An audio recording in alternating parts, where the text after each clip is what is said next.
Hello and welcome to another episode of the Socially Numb Podcast. I am your host, Richie Leahey. If you're wondering why this episode sounds a little bit different, it is because I'm not in my studio, my little home studio. I'm actually out and about because it was Super Bowl weekend. So that means I'm not available to hit up my regular gear.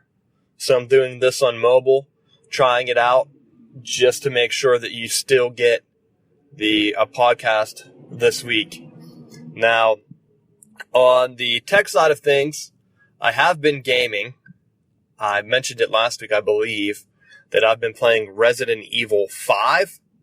And let me just say, for a game that's about 7 years old or so, maybe 8 years old at this point, I am very impressed with the amount of people that play online.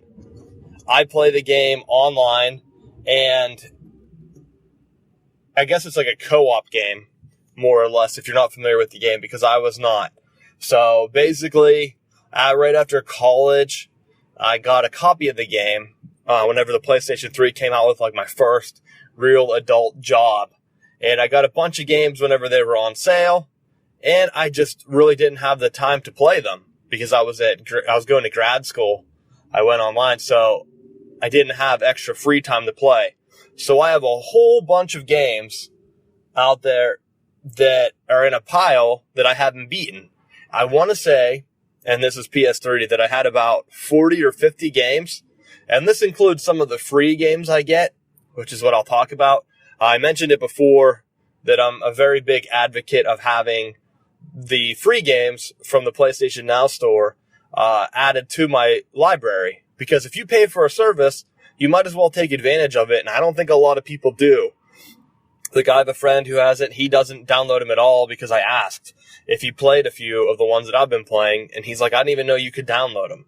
And so, unless you are actively, and hopefully we don't pick up too much outside noise here, as we're out and about, and that cop just drove by with the sirens blaring. But anyway, I was looking at these downloaded games and all the games that I've had physically on disc, because I had a bunch of games from disc, because, you know, on the holiday season, they come around, and when the PlayStation 4 came out, you could pick up PlayStation 3 games for like 3 for $30, and they had other deals. It was like 2 for $20, anything like that I would take advantage of, because I figured as I started to get ready to do the podcast, I could play these games. And that was my idea. I don't necessarily have to beat a game a week, but I do like having the option of doing a game a week. And so whenever we were out there, I would just pick up random games that I enjoyed playing when I was a youngster. And so some of these I haven't played. I did get the Resident Evil original, which I never completely played all the way through because of the crazy save state, and I never had an original PlayStation. So when they did the remasters in the past, I just never picked one up for the PC or for Steam or anything. Now, back in the day, it didn't matter. I had a couple games that I play all the way through, and that includes Zelda, which is why I've been so high on the Switch, because I've lost a good bit of Zelda games over the years. Not lost them in a physical sense, but lost the chance to play them because I didn't have the operating systems that Nintendo was putting out. So, for example, when they went out with the Wii U, I was already miffed that the Wii didn't have actual big game support, and the controller was weird. And yeah, I guess I could have bought a Pro controller, but physically for me, I just didn't feel the need to buy another expense of something that I believe, and I could be wrong, that you had to plug into the remote to play. And if you're going to play, I don't even know, because I've never tried it. I always wanted to play Zelda natively, how they intended you to play. And because of the flapping motion and the flying motion, when I beat that game, I wanted to beat it with the remotes like it was intended. And it was a grind. I had to play multiple times in little spurts, like 5 hours here, 5 hours there. If I tried to pick it up quick, like an hour a day or 2 hours a day, I couldn't get into it. Like, I had to physically make myself sit down to play that game. And I know some people are high on it, but I was not a fan. And maybe I should go back through and replay it with the controller if that's possible. Maybe if they have a remaster that comes out on the Switch or something, I could check it out. But there's a handful of other Zelda games, especially in the mobile sector, that I haven't even touched yet. And I feel like that is going to be where I go next, because I want to beat all the Zelda games. There's a couple other series, like I talked about Dynasty Warriors, where I've done the same thing. I've had the games over time. I've beaten all of them. Some of them I've had to continue, like I just beat Dynasty Warriors 7. So I have Dynasty Warriors 8. Like, I have all of them, and I'm only talking about the main series. I don't play Empires. I did have, I think it was Empire 6, or Dynasty Warriors 6 Empires, after I beat Dynasty Warriors 6, and I wasn't a fan of the game, so I'm just sticking with the main series. And Zelda's another game like that, where I have just played all of them up through the years. Mario, I kind of played the big ones.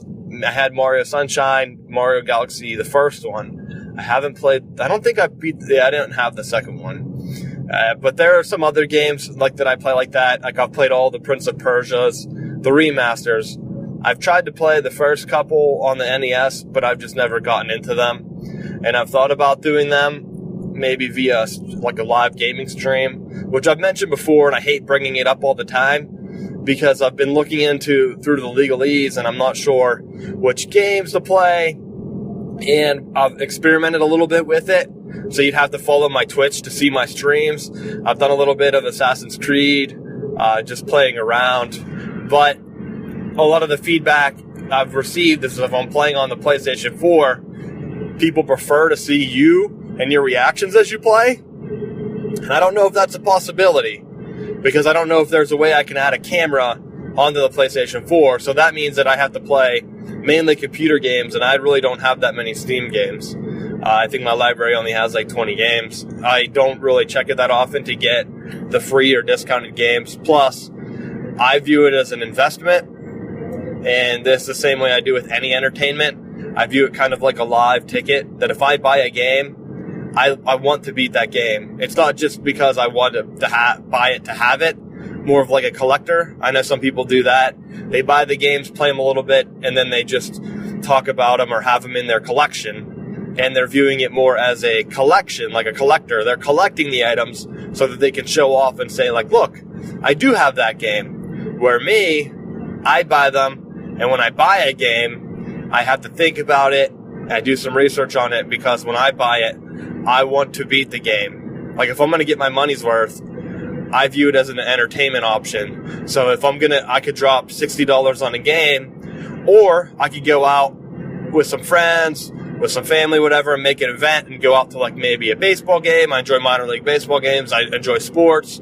And so when I look at it like that, it's an investment that I have that I could be trading off for something else. So when I make the decision to buy a game, it's a game that I'm going to sit down, put my time in. And that's why I try to bring it up on the podcast, to try to give some other of my opinion, because I physically sit and play the game. So if I waste money on a game that is brutal and hard to play, I'm sorely disappointed. So I've basically gotten into the groove of, I have a couple series that I like. I try to get into series in different genres of video gaming, so that I have like some of each. So basically, I would just pick up like a shooting game, whichever one I like the best. Some of the Nintendo ones, like I really enjoyed Metroid. I played all of those in the main trilogy. I didn't play the mobile ones. I believe they have one for the 3DS. And that's the clarification I'm waiting to get on the Nintendo Switch. Are they going to have cross-platform buy? And what I mean by that is, I understand they're not going to have it with the Wii U. The Wii U is a little bit more of a higher architecture from a CPU standpoint, and it's going to be hard to recreate that on the Switch initially, because whenever you get into those extra cycles, you're killing the battery, and you're pitching this as a mobile console. There's no way that they can run an emulator that powerful or that resource intensive to run these Wii U games. But what I'm looking at are the mobile games, because it's pitched as a mobile system. And then the 3DS games don't take up much physically as the regular Wii U game, just because of the size and the resolution. but they could blow it up just like they're doing with the NES and the SNES games.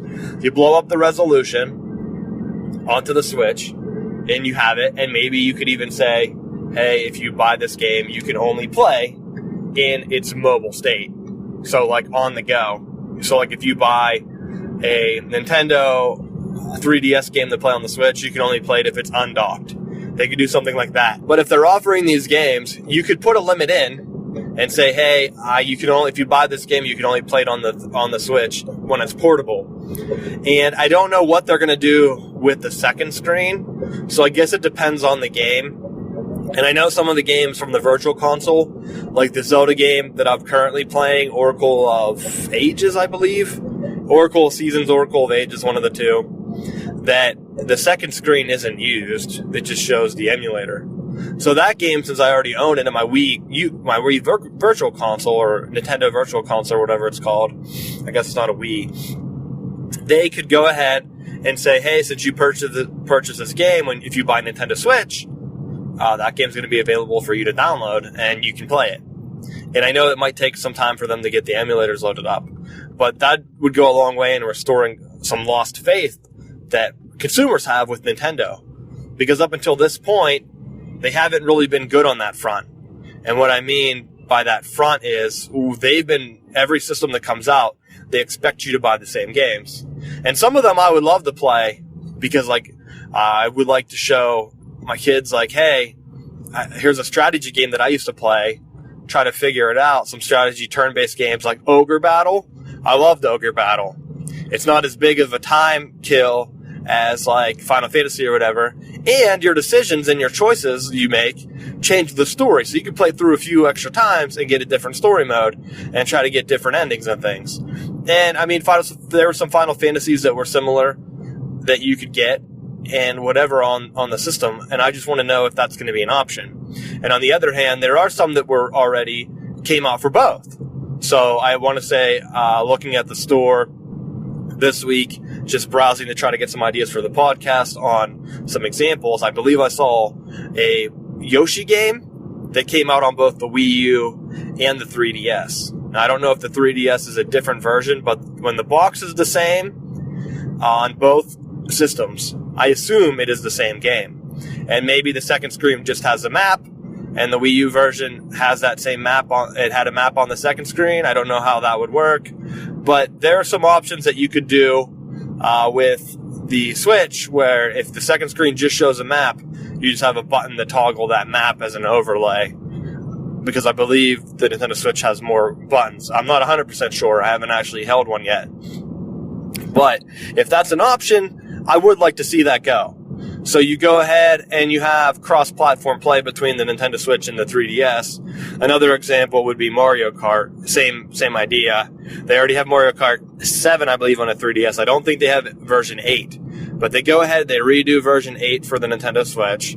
They go ahead and port the same game over to the 3DS, and then you can play online. And that's a good way to go to restoring the faith, because it looks like they're going to have shortage of these consoles again. I think they said that they ramped up production either to the number 2 million or an additional 2 million consoles. But this is the first system where, like, I've had family members and friends pre-order the Nintendo console. No one did it for the Wii. Everyone was kind of in a wait-and-see mode. And these are people that are hardcore gamers. So, like, these are ones that already have an Xbox, they already have a PlayStation 4 or an Xbox One, whatever they decided to get, or they already have both. In some cases, they already have a high-performing PC, and now they're looking at another console, and they're already pre-ordering it because they like the idea of being able to sit on the couch and play, and put it and dock it to finish the other game on a big screen TV. And that's what I'm looking at too. I think that's a great idea, and that's going to be what pushes me to get the system. And I'm going to take a little break here because I'm outside, so I'll be back. The podcast is going to be a lot longer than this. I'm going to do it in little segments. Sorry for the quality or whatever, but that's just how we have to do it this week. All right, picking up where I think I left off back on the podcast. So right now, I've talked about I've been playing a little bit of Resident Evil, and I know I kind of got off topic there with the Nintendo Switch stuff once again. Been playing on the PlayStation 3. I've had the game for a while. In retrospect now, and I bought it, I got a copy of it on one of those deals I talked about. But I had it well before the PlayStation 4 came out, and I even had one. And in retrospect now, there are a good bit of people that play Resident Evil 5 online. So I wish I had waited and just got a cheap copy on the PlayStation 4. I believe it's an option for the PlayStation 4. And the reason I would do that is so that I could play online and have chat. Because I guess to chat on the PlayStation 3, you need like a Bluetooth earpiece. And those never work for me. I've tried high-end ones. I've tried low-end ones. They always give shit reception. I hate the Bluetooth earpiece. They always drop in and out. And I know that the Bluetooth capabilities have changed. But at least for the PlayStation 3 or whatever, it's never a good option whenever you are relying on Bluetooth capability.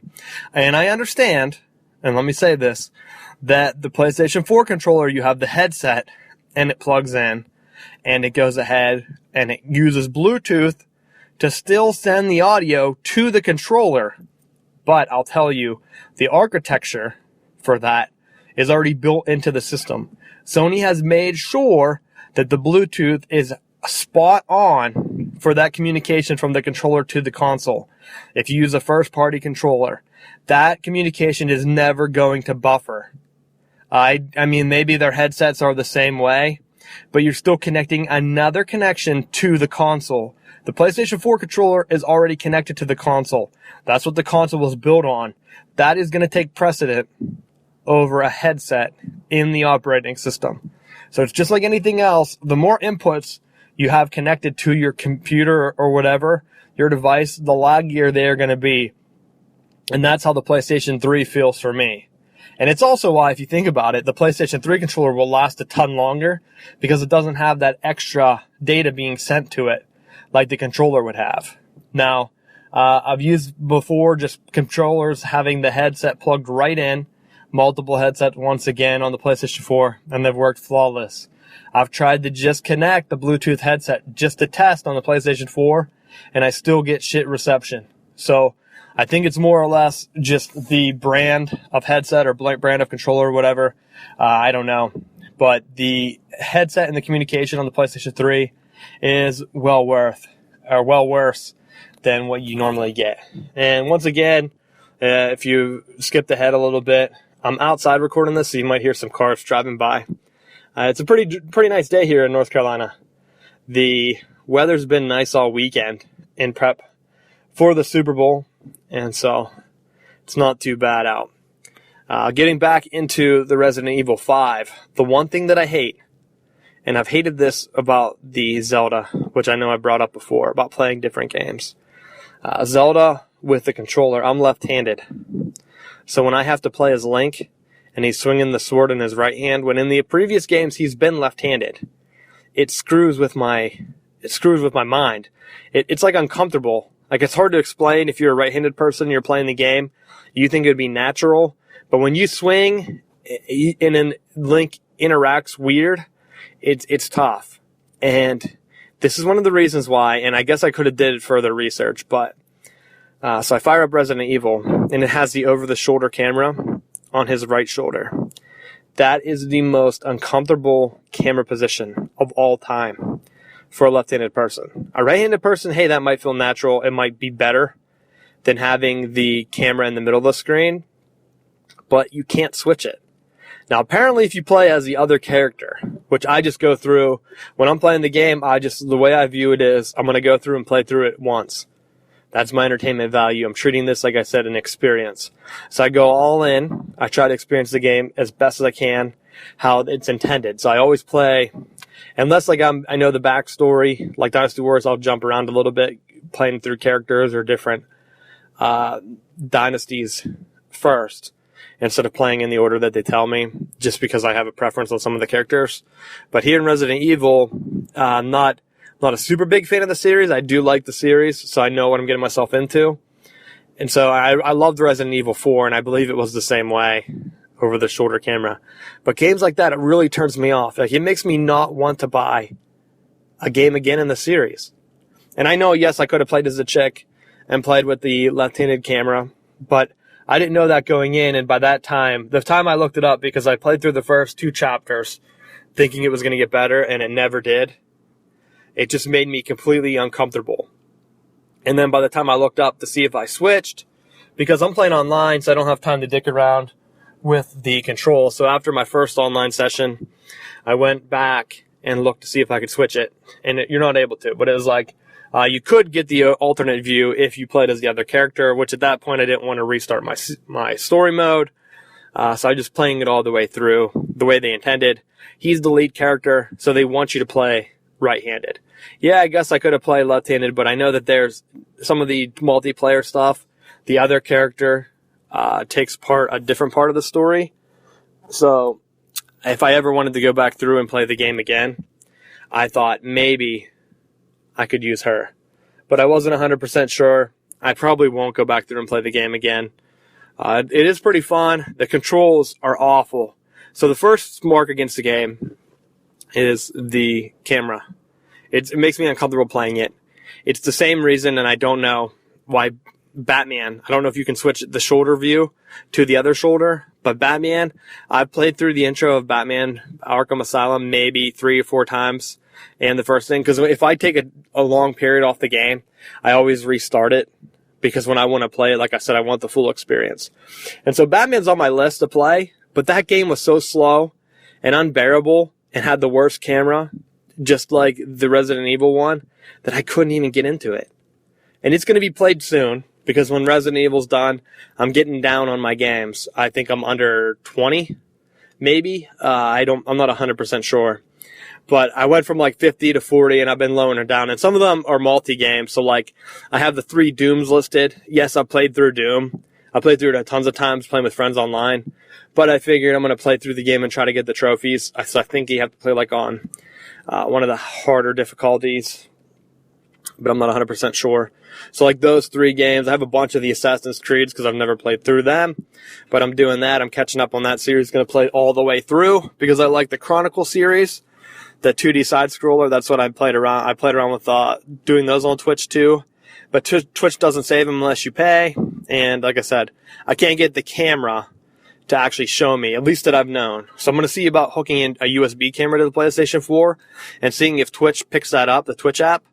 I'm not sure if it will or not. I might need like the PlayStation Eye or something, which might be worth an investment if they let you play like a game like Paragon or something, and you can go ahead and play that online and get like whatever the non-copyright strikes on your YouTube account are.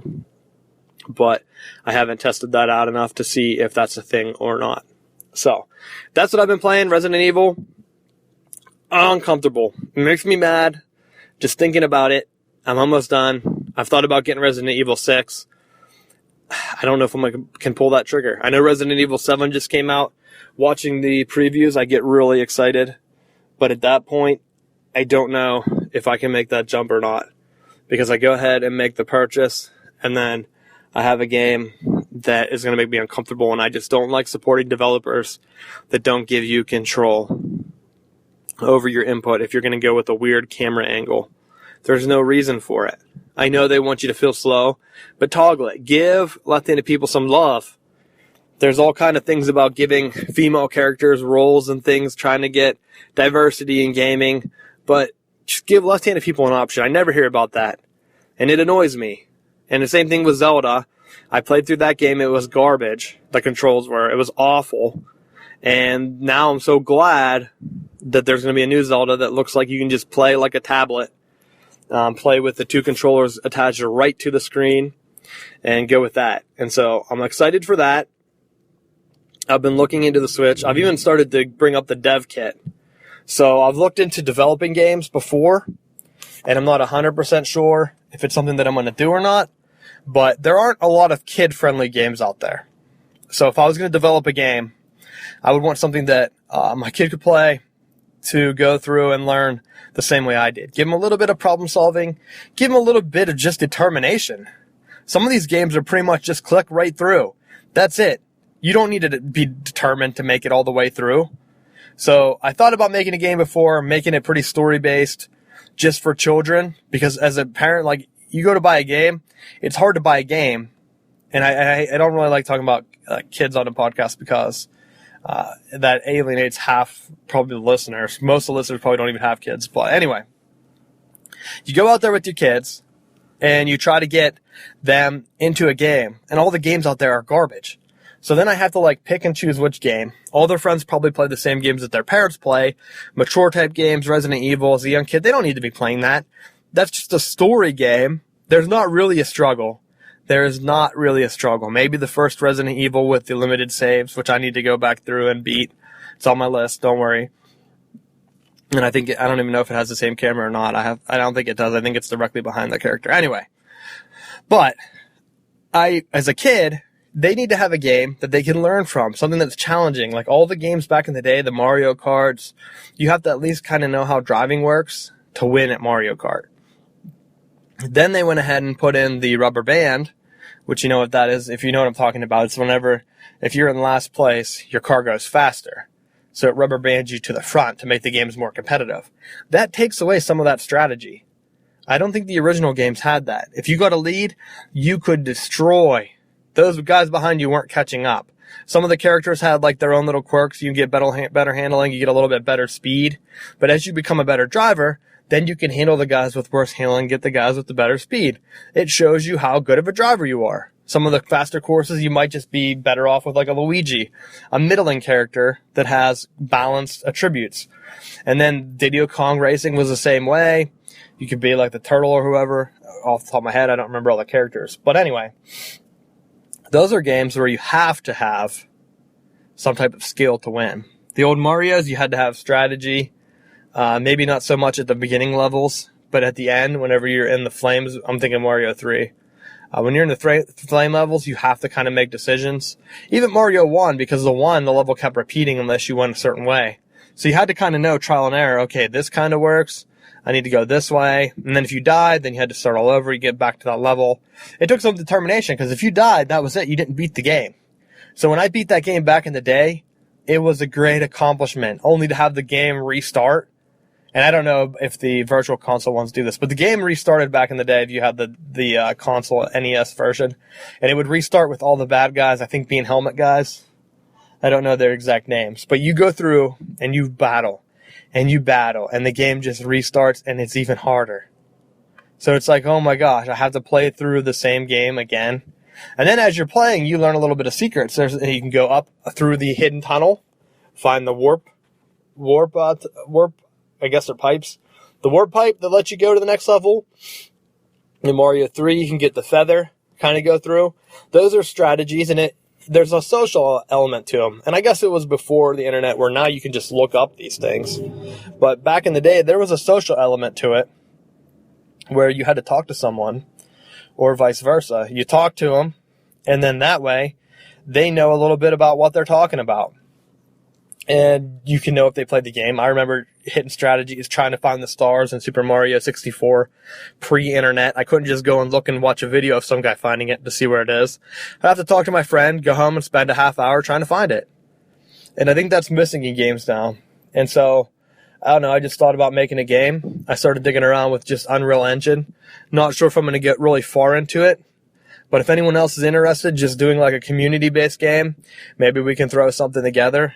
I figured I'd do a kidsy art, just make it kind of look like a coloring book, if I can get that worked out. But I haven't tried to make a game since back in the day, and those game stories are probably going to be coming up on the podcast soon, because the other thing that I've been looking at, besides the systems and what games I've been playing, are old videos and things I put together. I think I mentioned it. I'm going to start putting it out there. But this week's video, because I'm going to put it on the website, I'm going to start to link of old projects I did. So this week's video is a video I did for my little brother. He was an all-state first team all-state basketball player in the state of Pennsylvania. And I put together some highlight videos for him. He was able to get a full ride to college. And so these were very first things I did video editing wise back in the day. Some of them were young. He was young in some of them. I don't know if I was in high school or if it was because I was in college. And I don't know, but I made these little videos, so I'm going to start putting them up one at a time on YouTube. Some of them had like copyrighted music, so I've had them up before. That's why I was worried about the video games having strikes. I've had some strikes on my account, whatever. I think they're all taken care of. Everything's cleaned off now after a while. But I have about a handful of videos. I'm going to start putting them up, and then I'm going to put some other ones up. Some music I did for video games. So I was a video game tester for a friend of mine. We tried to make some small video games, put them up online to play as he was working through getting just some job experience or whatever. And I'm going to start, like, as I'm looking at the Unreal Engine 4, I was kind of thinking the same thing. Maybe I can get enough things together where it could go maybe on the virtual console store for the Nintendo. Maybe the Nintendo Switch. I think that would be a pretty cool goal to have, and something that would be a resume builder or whatever, and just a good experience, something that I could be proud of and show my kid and then say, hey, your dad's game is on Nintendo. So I've been looking into that. Haven't dug too much into it, but that's where my time has gone instead of the streaming world right now. If it doesn't work out, then it's going to be going back to streaming. If that, I might just do videos, tech videos for the podcast. But right now, I'm going to start doing a video a week, and it probably won't last, just to let you know, because I'm going through my old content. And so these videos, the first one I think I'm going to put up is going to be one of the video basketball ones for my brother. I have a bunch of them, so they're probably going to be the next couple weeks. I'm going to be putting them up, and I'll tell a little bit about them. But I'll start with the which one I'll put up this week. I think I'm going to go ahead and put up the first one, probably the most boring one. But he was in a free throw shooting contest. So I'll put that one up first. You can see it's like little clips. So basically, I think there were 3 events. So you had 3 free throw shooting events, and this was shot on like a handheld Sony camera, like a family camera, so it wasn't great quality. He had to go to different gyms, so it's kind of like going through a tournament. So he would go to tournament and have shoot-offs. So he'd go through and make a bunch of free throws. He'd have like 10 shots to make it. If he tied, he'd have to shoot again. I don't think he really tied in these videos, but basically I had 3 clips of him to just show like shooting form or whatever, and I think he went to work with the shooting coach after this. But I put the video together first, just clips of him shooting and then them announcing him as the winner, and I had little music clips which were marked down for copyright. I actually think I just used ESPN NFL Films music, which got knocked down, so I'm putting it back up. But the first one this week, it's a new thing I'm trying, putting YouTube vids on with the blog post. I'm still expanding the blog post, so please bear with me. I've been working on getting the site accessible. I might have mentioned it before. And since I broke apart the other sites, it's been taking me a little bit of time, but I'm almost there. I'm so close I can see it. So I'm so close to having this completely done.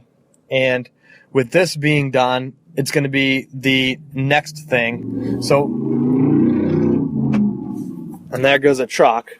But the next thing that I have is going to be putting up the last couple changes to the site, the theme and things, and getting back. I'm probably going to go back to having like the red navigation bar or whatever if you've been watching the site. And I've been filling out the posts. So the first one is going to be a video, and I'm also going to go back and do some of my other ones. So now I've been looking at doing experiments. So I worked at a school district in North Carolina a few years back. I moved there, first time moving away from like my hometown. And I volunteered for Science Olympiad. And in Science Olympiad, we had to have different objectives. So they give you an objective, and then it's your goal to meet that objective. So I had a few images up on my personal website, and I ran a blog to kind of show that I could do web programming, because I did that there. I helped them redesign their website, and I worked at another agency after that doing website stuff before I got my current job. And so I volunteered here, and I put them up on the website. And because it's kind of nostalgic to me, I have these images too. So along with my little bro's video, I'm going to be putting up old posts that I wrote on that site to kind of help expand the Socially Numb website.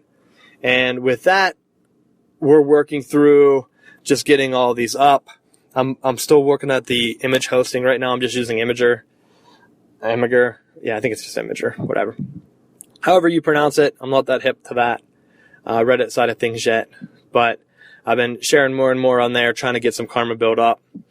But the the first science experiment that we did, I believe, and well, the first one, I think it's time-wise, but it's going to be the first one on this site, is erosion. So I had the kids go outside, and we dug up, and they made little trays. So I took aluminum foil, and I bent the foil up, and I set it inside like a little Tupperware case. And these were pretty long. I don't know if the pictures really show them justice, but they were like a foot long or so, and they were pretty big. So it was enough, and I told them that they had to pack their thing with what they thought would be the most consistent. And right now, I think on the site, back in the day, I didn't have much hosting. I think I was using like a free host or something, 000 free web host or something to host my site. So I didn't have that many images of it, but I basically showed like what one of them looks like. I think I have 3 or 4 images that's going to be posted with this that the site show. And it's dirt. And I had the kids pick, and I think the one that I have photos of, it might be 2 or 3. I don't think it's different ones, but they were these trays, and they had to fill them with material that they thought wouldn't erode. And so you see like some leaves and things in it. And what we did was I dripped water in it, and the water would carve through. I think they were mostly sand. Some of them had like dirt in them, but I think the ones I have the picture of are just sand. So I dripped water through in the faucet, and it would run through, and it would carve up the sand just to show them hands-on like what erosion is, so that if they would go out to their yard, they would get to see it. And then I think the actual Science Olympiad thing that they had to do, and I could be wrong, but I think it tied back into them having to do something with erosion or materials getting carried away, or like what was the sturdiest something. And some of these were just questions, so I don't know if this was actually part of the competition. But there was a test element to it when I did it, where some students went in and they had to take a test. So we might have did the erosion just so that they got a first experience looking at it and saying, okay, can you go through and tell like which one would erode the least? So I was showing them that sand, I think, eroded pretty quickly. I told them, like, look at the ocean. The tides go in and out all the time. So that's what I'll be adding to the site. It's a new little thing. I think that's probably going to be it for this week. I could go on, but short podcast, probably about 30 something minutes, maybe 35 and a half till I actually finish here. But that's what I've been looking at.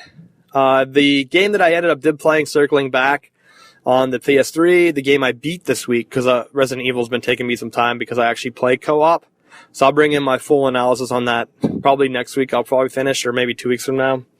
But I played Blaze Rush, which was a free game, and I'm sorely disappointed because it wasn't cross-purchase.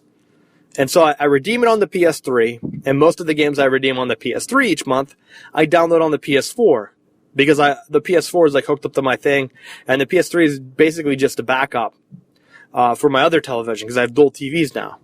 And so I'd prefer to just play on the PS4. That way I have one system plugged in, and then I have an HDMI port open to do dual computer screens if I do. I have another, so I basically right now I have 3 screens. It's hard to visualize, but I have 2 big TVs, a 55-inch and like a 48-inch or something.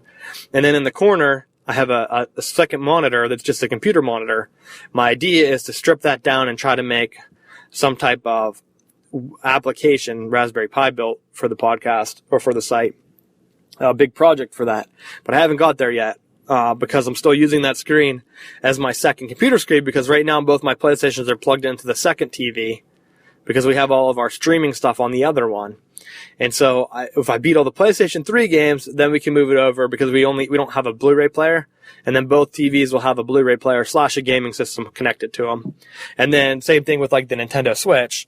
And then the Nintendo Switch will get hooked up to the streaming TV so that if I'm not watching TV, I can play up there. If I want to watch TV, the beauty of the Switch, I just go get it, sit on the couch and play with the handheld controllers connected to the screen directly. So that's the idea behind it. And so I've just been trying to clean that up, and I'm not totally there yet. So I've been trying to get all these games cleaned off my PS3, because if I beat all the PS3 games, then I can just move that to the streaming television. And then if I get a free game a month on there, then I only have to play one game. I can still like put up a sporting event or something on my streaming television. And I'll put up Netflix, watch a show while I play. And so I download Blaze Rush. It does not download to the PS4. It wants me to buy it. The other games work. The other games, I redeem them on the PS3, go to the PS4 and download them. So very disappointed with the developer of Blaze Rush, but the game itself wasn't too bad. Took me a few days to beat. It's a racing game. The controls were a little weird at first because there was like no gas, I don't think. Both the buttons on the controller let you use weapons. I think one did speed bursts, and then you just accelerated and everything with the joystick. And actually looking at the Nintendo Switch, I think it would be a perfect game for that because you could play with the Joy-Con. And you could use, I think because it only uses 2 buttons plus the thing. But I was able to beat the game. The last guy wasn't even a race. You had to just attack him. So that was kind of odd. And after I lost the first time against him, I was like, oh, I see what I have to do. I actually have to fight this dude. So I was able to go ahead and knock him out to complete the game. And I guess that if you're trophy chasing, you could go back through and play a couple of the other levels. So that was the game I beat this week. I've also been playing Little Big Planet, so I'll probably be bringing those in too. I don't know if I'll have all 3 at the same time, but that's just a family game, and I've been enjoying them. But I have all 3, so I'll be talking about those soon in the future. But the game I beat last week was Blaze Rush. Just to recap, I've been looking at the Unreal Engine 4 because I've used it before. I prefer it to Unity. It is free now.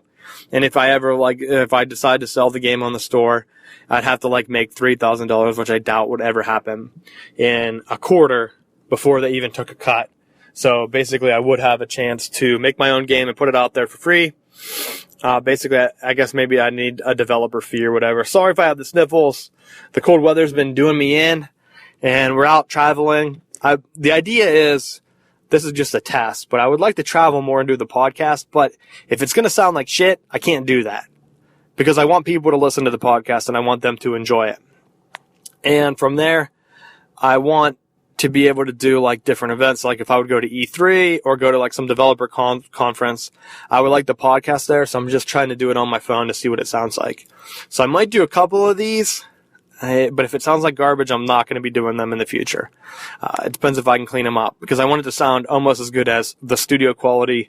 I know it won't get there because I don't have the great mic that I normally use with them. So hopefully this podcast turns out well. And hopefully you check out my blog posts. Again, it's taken some time for me to get all the retroactive blog posts up on the site. I told you I've been expanding them, trying to make the site more accessible instead of doing transcripts. And once I have them written, I might add them as a transcript and see about adding that as a feed. But I don't know, and I haven't been writing them in front because I've been doing the styles for the site. I've also been testing in Lynx, and for some reason, which Lynx is a terminal browser, which if you type in LYNX, it loads a web page for you right in terminal. If you're doing a server, if you know what I'm talking about, you could do it on the Raspberry Pi. You don't need a graphical interface, but my site for some reason isn't really navigatable, however you'd say it. So I'm looking into fixing that as I make these changes. So once the site's completely finalized, which I'm hoping here is going to be within the next couple weeks, then the content will be finalized and I'll be adding more fun things. But in the meantime, I'm looking at developing a game. So if you have any ideas or would like to help, please let me know. Reach out. Use the contact form on our site. So please subscribe. Tell your friends about it. The more subscriptions we have, if you have multiple devices, subscribe there. Try to get on different things because the more listeners we have, the more things we can do with the podcast, the more fun we can have. Again, I'm your host, Richie Leahey. Thank you for listening to Socially Numb.